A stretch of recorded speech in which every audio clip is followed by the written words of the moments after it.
Good morning, evening, or afternoon, everybody. It's Kaghoe coming at you with another video. So today, we're going to be continuing the herbalism grind. You know, we've pretty much covered most of the areas, I think. Silithus is one of the last ones, but with Phase 5, even closer than when I originally did these videos, as well as actually seeing some change in the market thus far, I wanted to go over our Firebloom guides and sort of where you can get it in the best places you can go, as well as addressing why Firebloom is so going to be sought after come Phase 5. So one of the biggest reasons, well, first off, we're here in the Searing Gorge. This is one of the best places for it. There's only Firebloom here. Other than that, there's just some chests and stuff.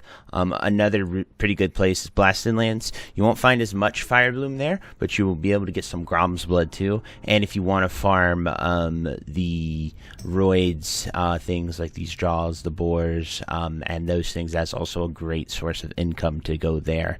And then really the only other place you can go is Tenaris. While Tenaris has a lot of nodes, it's kind of sparse in the fact of being able to get them. It has Purple Lotus as well, which is also going to be huge come Phase 5, and what you can use that for. But without further ado, let's get into why these are going to be so great. So we're going to go to crafting here, and then we're going to go to Enchanting. And as we can see, Brilliant Mana Oil uses large Brilliant Shards and Purple Lotus. Brilliant Wizard Oil uses large Brilliant Shards and Firebloom.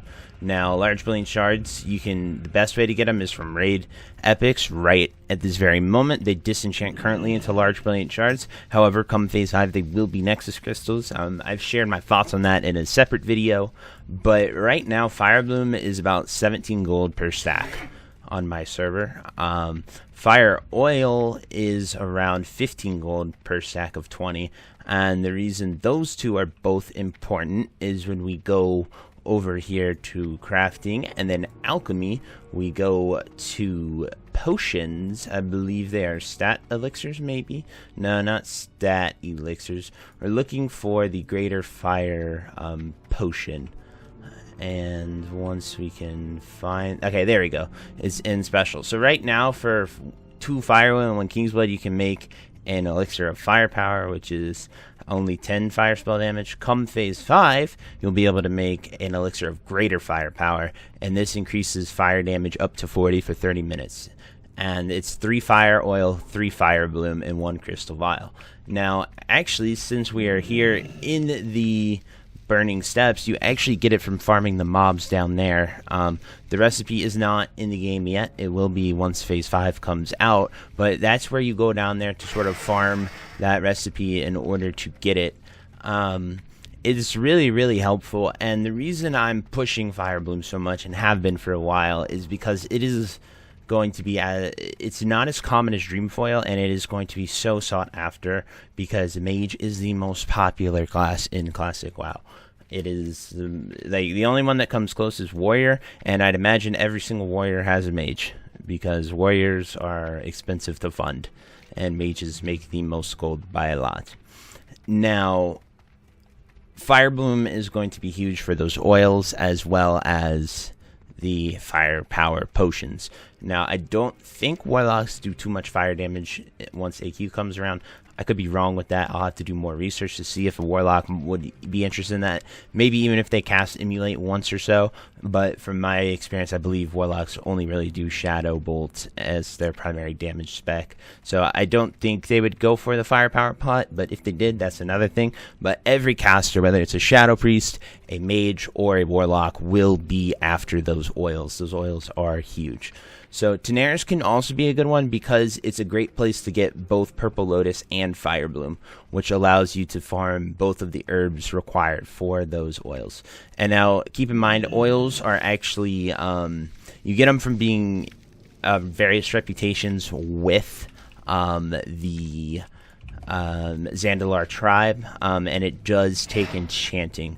So if we go here to collection, or not collection, sorry, factions, and we go to Zandalar tribe, we can look here at the patterns. Yeah, brilliant oil is honored with them, the wizard oil, and the mana oil is friendly. So you need your enchanter to be there. And it's not too hard to do. You just have to have the rep at friendly and honored and be a max level enchanter. It does take the Arcanite rod in order to make it, so keep that in mind. You do have to have that rod.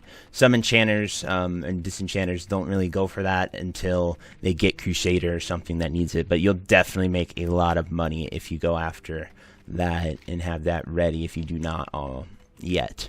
But anyway, just wanted to share all that information and sort of why Firebloom is going to be huge and everything you need to know about it come the time of AQ. The stress test for the event actually is today. It is June 18th on the PTR, so that'll be interesting to see how that goes, and maybe, just maybe, we will see some, we'll see AQ in July or at the end of June, you know. I mean, I guess I've been wrong thus far, you know. I'm not sure what the delay is really, but we'll just have to see. But anyway, guys, that's it for sort of farming Firebloom. I'll see you guys in about 55 minutes to show you how much we get and the profitability of this farm. So I'll see you then, guys. Alrighty. Whoop.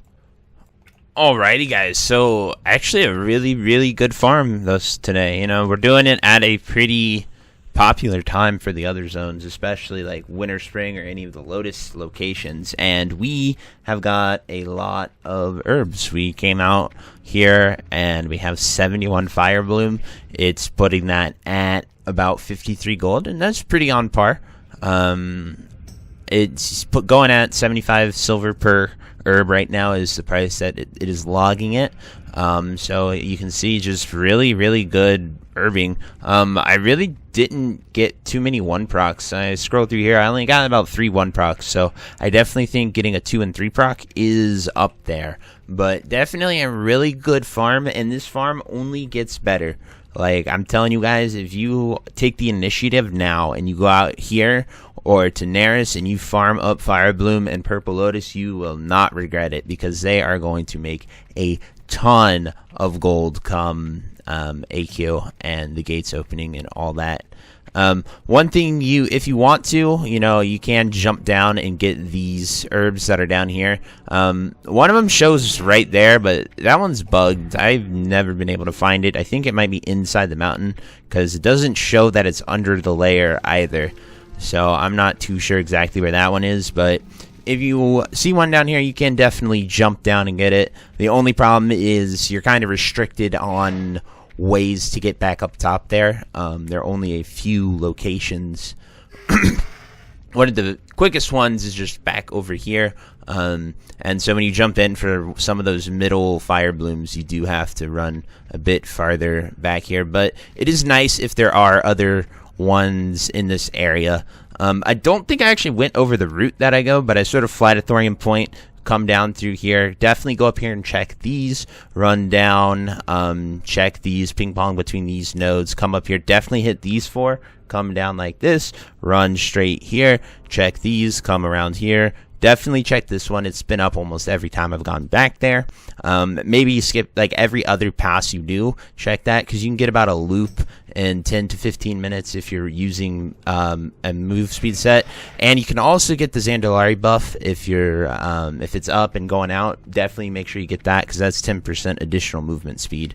So that can definitely help you a lot when you're going to farm some herbs or farm anything for that matter. World buffs are always great to get if you have the opportunity to get them. But yeah, pretty much do that and run in that location, then head back this way and rinse and repeat. I think the next place we're going to head to is Tenaris, just to sort of see that with the Purple Lotus as well as the Firebloom. It definitely has a lot of potential, and we see Zandalari coming out right now, so I'm actually going to hearth to Booty Bay and get that buff and probably make the Tenaris video right now. But anyway, guys, thank you so much for tuning in. I really hope you enjoyed this video. If you have any questions, want to get my opinion on anything, please let me know, and I will try my best to get back to you with that. Alrighty, guys. Thank you so much, and I will see you next time. Bye-bye. If you made it to the end of this video, thank you so much for watching. It truly means a lot to me. If you happen to find anyone that you know would also benefit from watching this video, please share it with them. It helps me out a ton and allows me to keep doing what I love every single day, and that is gaming and sort of helping people any way that I can. So finally, thank you so much, and I hope you have a fantastic day. Goodbye.